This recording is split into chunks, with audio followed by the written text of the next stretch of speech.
आज म तपाईहरुलाई पासपोर्ट रिन्यू कसरी गर्ने अथवा चाहिँ हराएको छ भने फेरि बनाउनको लागि हैन अपॉइन्टमेन्ट कसरी लिने अनलाइनबाट तपाईलाई म टोटली ए टु जेड जानकारी गराउँछु है। तपाईले यो भिडियो अन्तिमसम्म हेर्नु होला। सबैभन्दा पहिले चाहिँ तपाईले नेपाली पासपोर्ट भन्ने चाहिँ एप्लिकेसन जुन चाहिँ हाम्रो नेपालको स्वस्तिक छापको लोगो गरेको चाहिँ तपाईले डाउनलोड गर्नुपर्ने हुन्छ र त्यसलाई ओपन गर्नुहोस्। ओपन गरिसकेपछि तपाईले राहदानीको लागि आवेदन भनेको छ हैन, यसमा क्लिक गर्नुहोस्। त्यसपछि रिन्युअल अथवा म्याच सकिएको राहदानी नवीकरण गर्न भनेको छ हैन, यसमा क्लिक गर्नुहोस्। त्यसपछि अर्डिनरी 34 पेज भनेको छ, यसमा क्लिक गर्नुहोस्। दर गरेर तपाईले कुन ठाउँबाट हो भर्नुपर्ने हैन, त्यो देशको चाहिँ जुन चाहिँ दूतावास कहाँ छ हैन,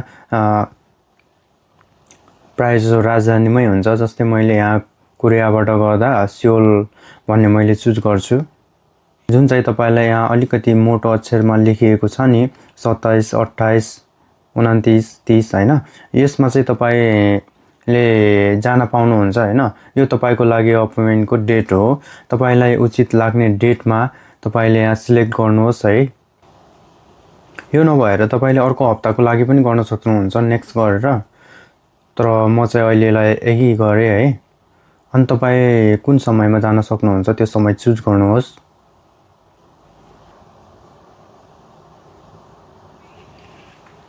अनि तपाईलाई हेरेर जुन पिक्चर दिएको छ यसमा भएको क्यारेक्टर नम्बर्स हैन, वर्ड्स चाहिँ तपाईले यहाँ टाइप गर्नुपर्ने हुन्छ।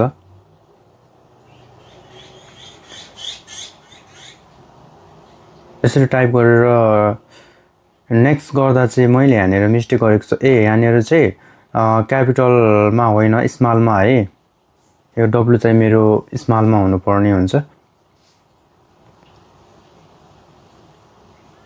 अनि त्यसपछि यहाँनिर अब तपाईको नाम ठेगाना हैन हरेक कुराहरु भर्नुपर्ने हुन्छ। जुन चाहिँ नाम यसरी भर्नुहोस् है, अनि मेल फिमेल। अनि त्यसपछि तपाईको एरियामा डेट अफ बर्थ, फेरि अनि तपाईले एक्ज्याक्ट डेट अफ बर्थ हो या होइन तपाईले यस गर्नुहोस्। र यहाँनिर फेरि बीएस मा तपाईले डेट अफ बर्थ लेख्न पर्ने हुन्छ नेपालीमा है। मेरो फेरि अलिकति टाइपिङ ढिला छ। अनि प्लेस अफ बर्थ तपाई कुन ठाउँमा जन्मिनु भएको हो। अनि यो नेपाली अटोमेटिक आउँछ। तपाईले अब फादर्स नेम अनि मदर्स नेमहरु राख्नु पर्ने हुन्छ है।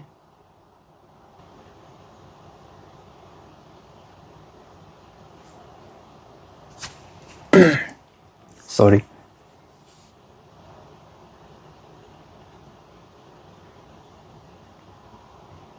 अनि तपाईले यसमा नेक्स्ट गर्न खोज्नु भयो भने तपाईको जाँदैन, किनभने नि यो सबै फिल अप गर्नुपर्छ।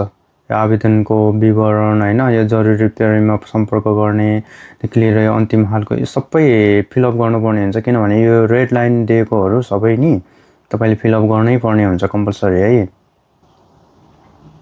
जरुरी परेमा सम्पर्कको लागि चाहिँ तपाईले आफ्नो नजिकको मान्छे राख्न सक्नुहुन्छ जो चाहिँ आफूसँग सधैँ जानकारी रहन्छ हैन।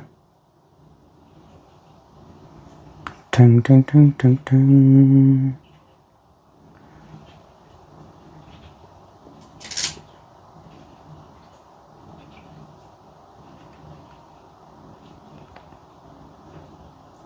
मेरो चाहिँ टाइपिङ अलिकति ढिला छ हैन, तर पनि झ्याउ नमानिकन तपाईले फुल वाच गर्नुहोस्। किनभने नि तपाईको मिस्टेक थोरै मिस्टेक भयो भने पनि यो चाहिँ प्रोसेस अगाडि बढ्दैन है। मिस्टेक भयो भने तपाईले पुरै त्यसलाई सच्याउनै पर्छ, नसच्याइ हुँदैन।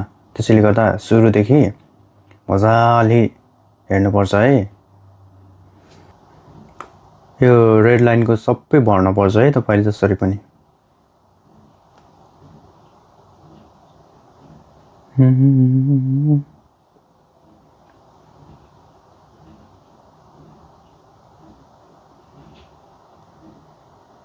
तपाईको नागरिकताको लागि चाहिँ कन्फर्म गर्नको लागि यो फिल अप गर्नै पर्छ। नागरिकता नम्बर अनि तपाईको नागरिकता इस्यु भएको डेट है बीएस मा। अनि त्यसपछि तपाईको सिटिजन चाहिँ कहाँबाट एप्लाई गर्नु भएको हो, कहाँ बनाउनु भएको हैन।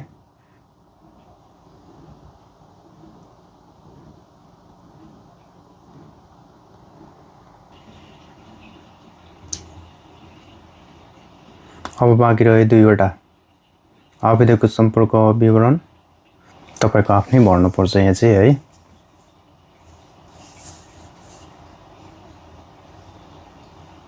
Six five six seven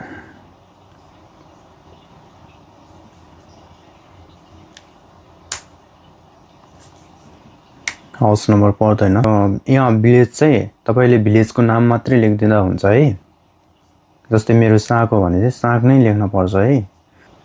मैले भन्नु खोजेको साग भने चाहिँ साग यति तल्ली गाउँ माथि गाउँ यस्तो टाइपको भिलेज चाहिँ लेख्न हुँदैन। एउटा जुन चाहिँ तोकिएको भिलेज छ त्यो मात्रै लेख्न पर्छ भन्न खोजेको।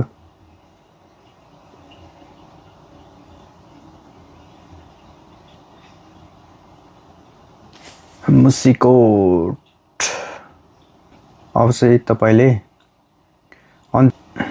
इस्यु डेट है पासपोर्ट नम्बर भर्दै पुग्छ र मुनि पनि छ प्लेस अफ इस्यु। तपाईले आफ्नो जिल्लाबाट गर्नुभएको छ भने आफ्नो जिल्लाको लेख्नु होला। जस्तै वेस्ट रुकुम हैन, तर मैले काठमाडौँदेखि नै गरेको भएर चाहिँ डिपार्टमेन्ट अफ काठमाडौँ भनेर राखेको छु। र तपाईले यहाँनिर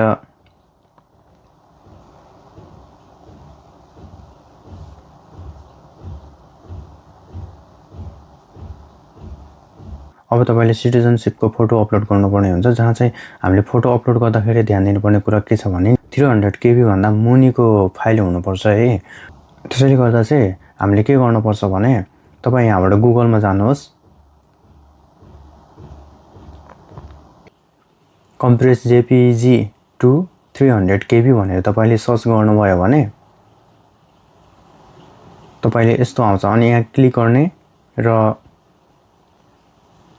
हामीलाई चाहिँ 300 KB भन्दा मुनिको फाइल चाहिएको हुनाले 250 गर्यो भने हामीलाई ठिक हुन्छ है। अनि त्यसपछि फोटो सिलेक्ट गर्नुहोस् र यसले कुनै पनि क्वालिटी नघटाइकन जस्तो हामीले पहिला खिचेको थियो नि त्यही क्वालिटीमा यसले कम्प्रेस गरिदिन्छ है।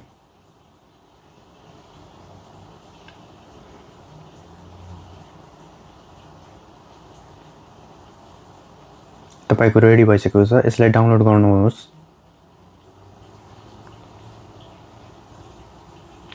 यो फोटो डाउनलोड भइसकेको छ है। अब तपाई फेरि पहिलाको स्थानमा फर्किनुहोस्। हाम्रो प्रोसेस यहाँसम्म गएको थियो। अहिले बनाएको फोटोले अपलोड गर्नुभयो भने यसरी सरर अपलोड हुन्छ है। सरर एक एक गरेर तपाईले हरेकलाई यसरी अपलोड गर्न सक्नुहुन्छ। अनि त्यसपछि नेक्स्ट गर्नुहोस्।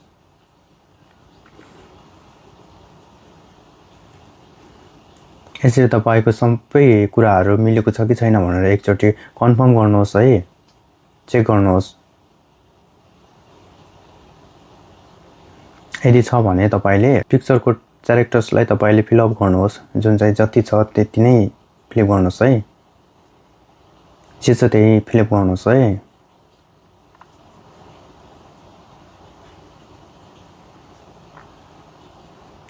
अनि त्यसपछि फिनिश यस्तो आयो नि हैन।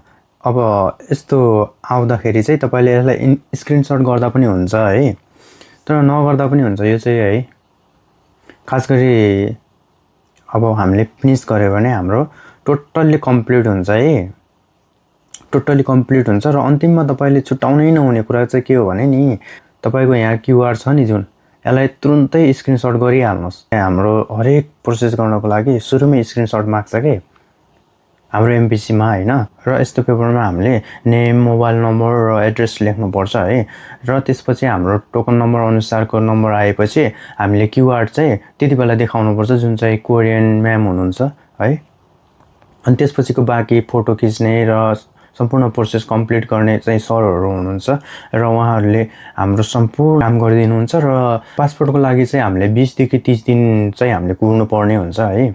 र त्यतिन्जेलसम्म र अरु कुनै कामहरु गर्नु छ भने तपाईले काम गर्न सक्नुहुन्छ तपाईको पुरानै पासपोर्टबाट है त। ल यति भन्दै सबैलाई नमस्ते बाई बाई। अर्को पार्टमा भेटौँला है त।